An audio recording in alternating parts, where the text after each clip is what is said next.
Now let's talk about the most frustrating game that I've played since I started streaming. Mass Effect 2. Okay?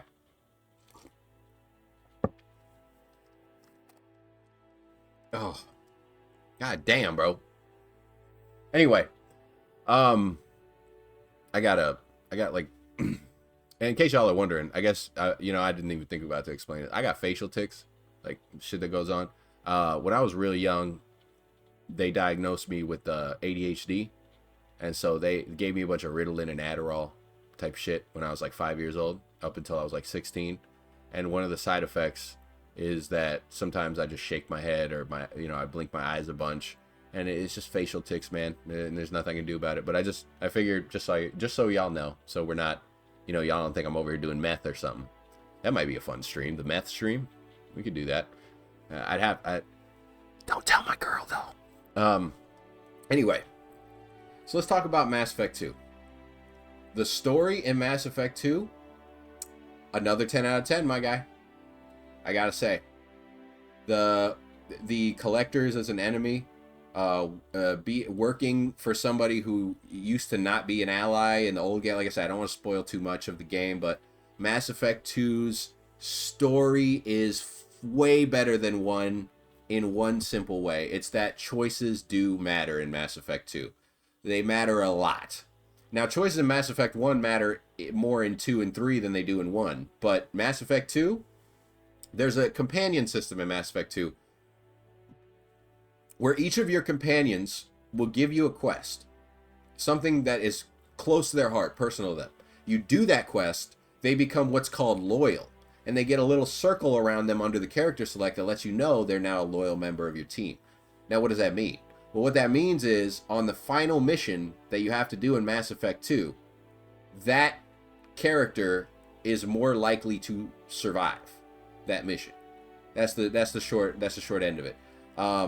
So if you do all your loyalty missions, not to mention completing loyalty missions gets you buffs for the end mission, such as like advanced ship armor or better navigational computers, and all these things come into play in that final mission, that final stretch, which you can go check on my channel. I got the suicide mission up there. We beat Mass Effect 2 already.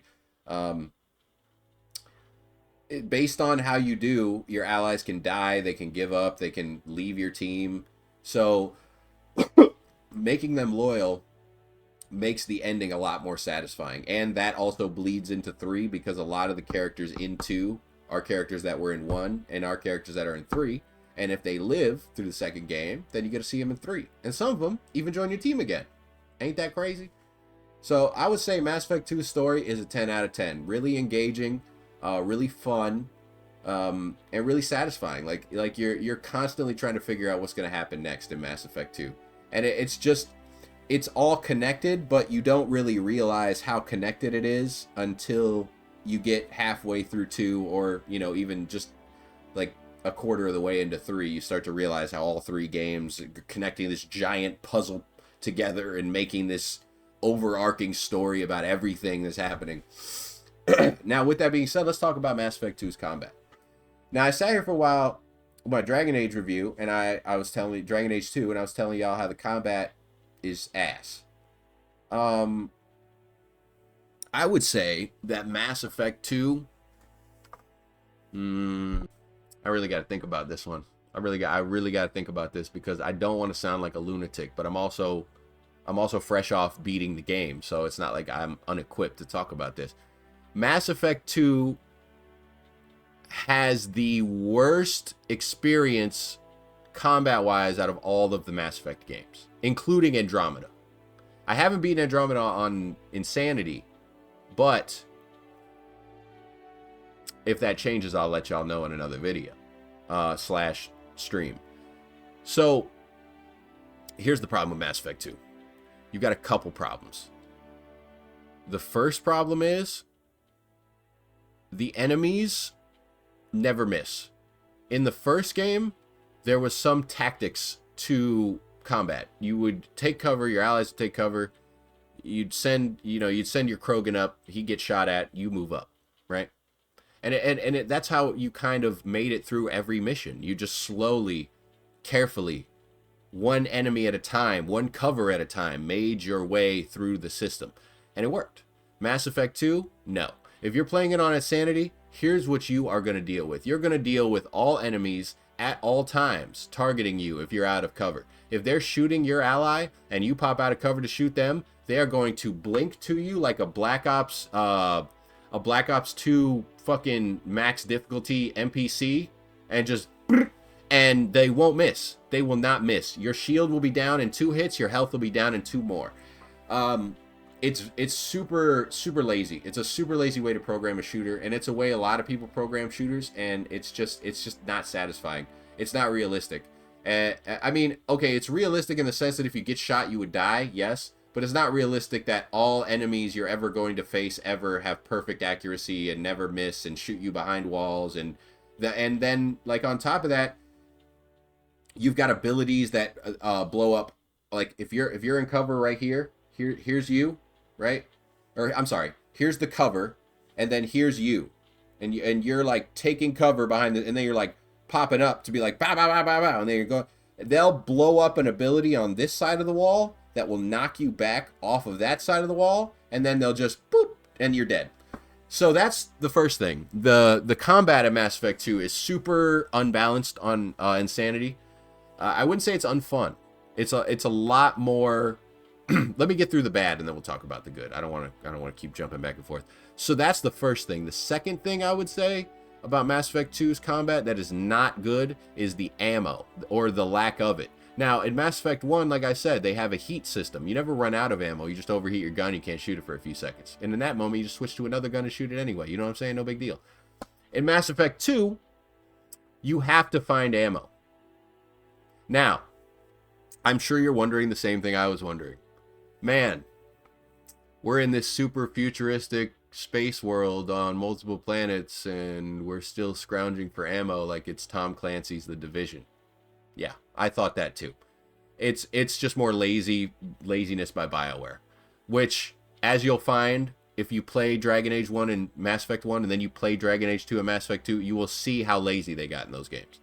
The stories, Dragon Age 2, like I said, we already talked about that, but Mass Effect 2, very good. But the mechanics got simpler and lazier in Mass Effect 2. And ammo is the biggest problem on Nightmare, or Insanity. Half the time you're fighting enemies, you're running out of ammo before their health is down. And I'll give you a prime example of what happens on Mass Effect 2. Let's say it's you and your team, and you're fighting a Geth Juggernaut. Geth Juggernaut, big boy. Big boy. He's got a shield. He shoots missiles. Maybe he can even send drones out. I'm not sure I remember everything completely. But you're fighting this motherfucker. Or an Atlas, one of those Cerberus robots. It doesn't matter. You're fighting this motherfucker. He's really tanky. You're putting all your ammo in. Fucking rah! And then you run out of ammo. Right? So you start firing abilities. You're like, rah! And then your abilities are on cooldown. And this motherfucker's just slowly walking to you the whole time. Now, let's say you got him about half health. And you notice out of the corner of your eye, there's some flashing. And that's ammo on the ground. From enemies that you killed before you reach this point. So you tactically move around. You do a little retreating, right? You go and get that ammo. You load up, clip. And you're back in it. Bah, bah, bah, bah, bah. You get him to 75. You get 75% of his health gone. And then you mess up. You don't have a dodge roll in 2 like you do in 3. So you get out of cover, and you get picked off. And it was your fault. And it's kind of frustrating. But it's like, all right, cool. I'll just fight this guy again. Do what I did before. The game reloads back to that same point where that big tanky guy dropped, and you start shooting at him, and you're brah, and the abilities rah, and then you go to look for that ammo that you found earlier from the enemies you killed before. Well, the reload despawned all the ammo, so now there's no ammo. The only ammo you have is the ammo your allies have, because they never run out. So now what you're doing is you're retreating from cover to cover while you're firing abilities and your allies are shooting them. At no point during this does this robot take the opportunity to shoot your allies, unless it is to instantly kill them and then focus back on you. Absolutely tragic mechanics in Mass Effect 2. Now, like I said, only on Insanity. If you play this shit on normal, you're not gonna run into this problem, bro. You're gonna have most of the shit dead before you even finish. Now, I will say, towards like 70, we were 75% away through Mass Effect 2, and things started getting easier.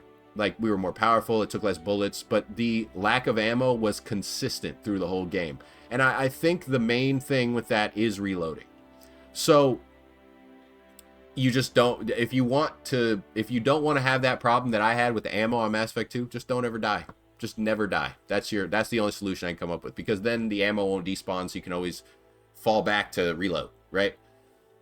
So combat, Mass Effect 3 or Mass Effect 2, I would say it's about 7 out of 10 on Insanity. I would say it's way better than Mass Effect 1 in terms of how the mechanics work, how easy it is to press buttons, how fluid everybody moves, cover switching, and then just how the abilities look. Just like in Dragon Age 2, Mass Effect 2, they look better. They're more satisfying. But it's really a 50-50 kind of like how you're gonna feel about that, because if you've never played Mass Effect 2 on Insanity, you're not gonna see these as problems. So that's just my experience. And then Mass Effect 2 DLC, last thing we'll talk about here. I would say, let me think about it. So, oh man, yeah, Mass Effect 2 had the David DLC where the I can't even spoil it. I already said too much talk about David, but I will say that the Firewalker DLC with David, where you get this little hovering vehicle that shoots lock-on missiles, it's way easier to kill stuff, but the thing gets two-shot. It sucks. It's trash. It's made of fucking tinfoil, and it's garbage. And I hated how many times I got one shot in the Mass Effect 2 DLC with the vehicle. However, the DLC with the vehicle, not the one where you're training to drive, but the one where you actually go and there's like something about a rogue AI, some shit like that. Great fucking DLC. 10 out of 10. That DLC was awesome. And I'm trying to think if there was anything else. Oh, yeah, there was. Holy fuck. The DLC companions, Kasumi and, Zaid? Trash, dog. Game-ruining trash. They have no impact on the story. You could forget to recruit them, and it wouldn't affect anything. Not to mention, when I did my suicide run, Mass Effect 2, when I did the last mission, I lost Morden. Now, why did I lose Morden? He was loyal. He was fully buffed. Why did Morden die? Well, Morden died because Kasumi died. And Kasumi died because, I don't know, because she was also loyal and I did her mission. So, and I've always gotten perfect runs on Mass Effect 2's suicide mission. Now, I haven't always played on Insanity, so maybe that factors in. I don't know. Could be. But DLC characters, I would say go without them. Honestly. Like, they're worthless. They are the most worthless trash ever. Kasumi has some cool abilities, but you're not ever going to get to utilize them on Insanity. She'll die too fast. But she has an ability where she can... It's sort of like a rogue ability. She teleports and then ends up right behind the enemy and punches them. But it's like, the second that's over, they just turn around and go, bop, and she's dead, and now it's just you by yourself. So, I would say the DLC missions in Mass Effect 2 are great. The DLC characters, companions are trash.